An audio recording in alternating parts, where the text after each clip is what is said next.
seryosos, may tinik. Yes, Rose. Now, tignan nyo.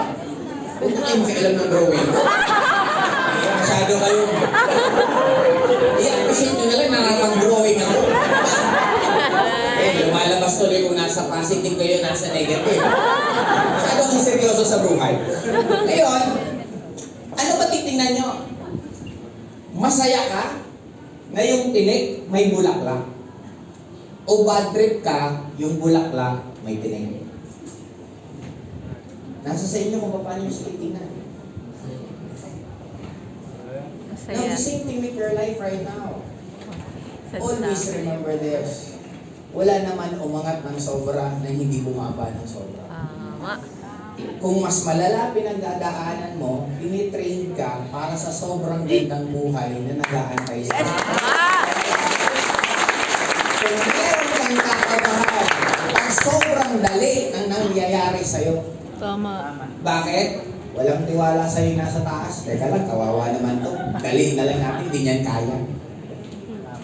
Hindi yan ibibigay sa'yo pag hindi mo yan kaya. Tama. Bakit ang tagal-tagal ko na dito? Hindi ko makita sa dito. Tagal-tagal ko na dito. Akala ko magbabago ang buhay ko. Desisyon mo yan. Hindi totoo na mahirap mag-move on. Pag heartbroken ka, hindi mahirap mag-move on. Ang tamang term, ayaw mo mag-move on. Tama. Tama po ba?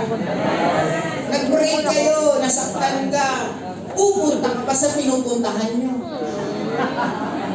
Uupo ka pa kung saan kayo nakaupo.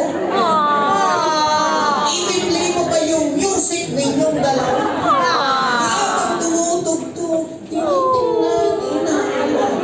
Tapos nalulungkot ka. Bakit mo kasi gagawin yung bagay na magpapalungkot sa'yo? Tama eh. Diba ang gawin mo, huwag ka na pumunta muna doon sa lugar na magpapaalala sa inyo. Paano kung lagi kami nasa bahay, ayusin mo yung arrangement ng bahay para wala nang memories niya.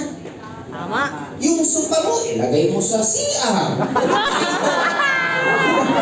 Nagsasunod-sunod ka, bakit ba pinagagawa ko sa buhay?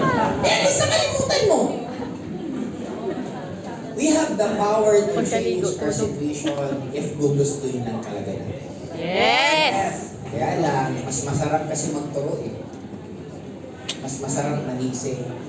Mas masarap sabihin, ay kaya nangyayari kasi dahil sa kanila.